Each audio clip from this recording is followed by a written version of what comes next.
Assalamualaikum warahmatullahi wabarakatuh. Terima kasih teman-teman yang sudah ngeklik channel Vilas Chess.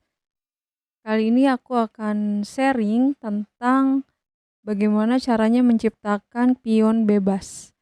Jadi posisi seperti ini, untuk mengetahui apa itu pion bebas, kita melihat adanya pion yang tidak ada halangan untuk melakukan promosi. Seperti pion di A4 ini. Ketika melakukan promosi ingin ke A8, dia tidak ada halangan apapun. Jadi ini yang disebut dengan pion bebas.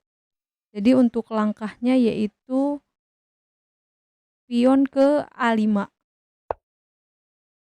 untuk melakukan promosi di petak A8. Jadi posisinya ketika raja ke E6, kita bisa melanjutkan pion A6. Raja D6, pion A7, raja C7, kemudian A8 bisa menukar menteri, benteng, dan perwira yang lainnya. Nah, ini disebut pion bebas. Contoh berikutnya, kita melihat ada dua pion, pion A5, kemudian pion B5 di sisi putih dan hitam di sisi pion di A7. Kemudian kita ingin melakukan pembebasan pion yaitu dengan melakukan pion ke B6. Lalu kalau dia pukul, kita pukul dengan pion B6 dan kita bisa melakukan pion bebas di B8. Jadi kalau raja E6, B7, raja D7, kemudian B8 ini tidak terkejar pionnya dan kita bisa promosi menteri. Untuk berikutnya masih sama dengan tema pion bebas.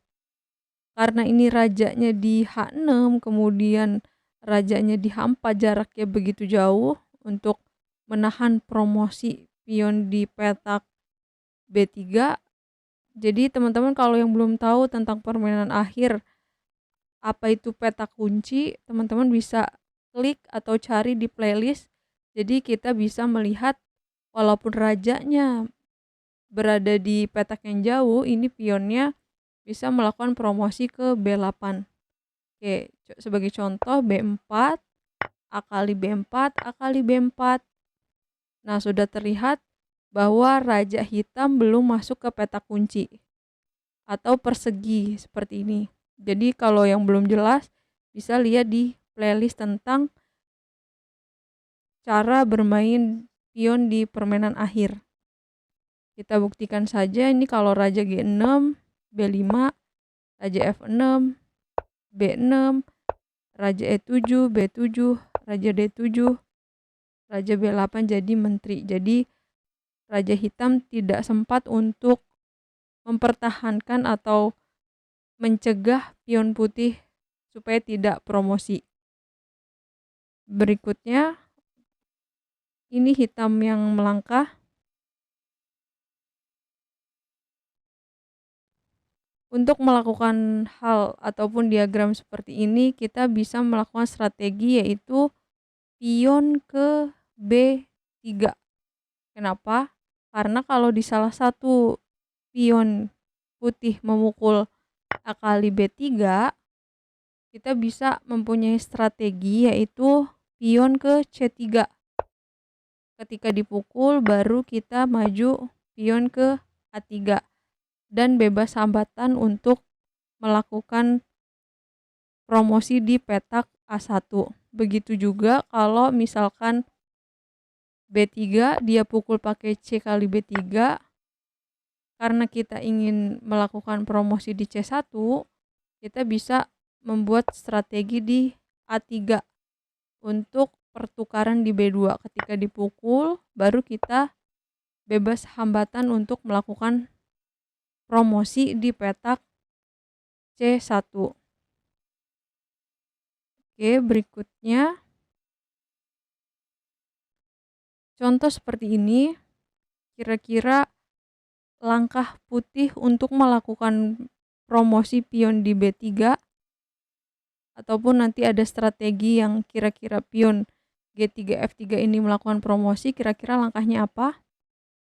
Oke, betul, G4. Karena posisi seperti ini kalau pion G4 ketika dipukul F kali G4, kita pukul F kali G4. Sekarang giliran hitam untuk melangkah. Hitam memiliki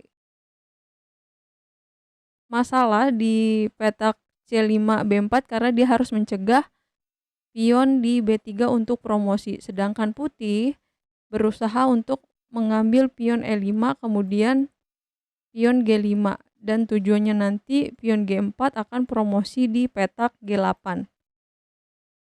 Langkah berikutnya untuk hitam, misalkan raja D6, raja E4. Kalau dia raja E6 mempertahankan pion di E5, kita bisa melakukan langkah B4. Kalau dia D6, kita B5, dia mencegah pion putih untuk promosi, baru kita pukul, makan. Kita ambil pion G5 ini, dia kejar raja C6, pukul, raja G5, kemudian dia raja D7, raja G6, raja E8, kemudian raja H7. Masih sama, ini dilakukan oleh permainan akhir. Ada di playlist tentang basic permainan akhir. Raja F7, G5, raja F8, G6, raja E7, G7, raja F7, baru jadi menteri ke G8. Jadi itu posisinya. Kita coba ulang dari awal. G4 ini merupakan langkah terbaik. G4, kalau tadi kan pukul F kali G4. Sekarang kalau misalkan dia pion F4, lalu kita melakukan oposisi di raja D3. Kalau dia raja C5, kita baru mengancam pionnya di E5. Raja E4, kalau dia raja D6, kita pion B4. Kalau dia mempertahankan pion E5, kita maju terus B5, dia raja D6, B6. Dia harus, hitam memikirkan bagaimana mencegah pion putih agar tidak melakukan promosi. Kalau dia raja C6, kita pukul, raja kali B6, kita tinggal menghabiskan pion G5 dan F4. Raja C7 pukul, raja D7 pukul lagi, raja E7, baru kita melakukan promosi pion bebas. Kalau dia raja F7, G5, raja G7, pion F4, raja F7, raja G6, raja G7, raja G5, raja G8, F5, raja F8, F6, raja G8, bisa raja H6, maju, raja H8, kemudian cek G7, bisa dibuang F7, pukul, raja H7, kemudian raja F6 dan jadi menteri di G8.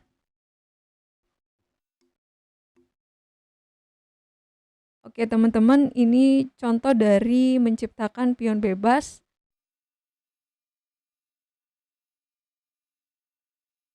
Semoga bermanfaat.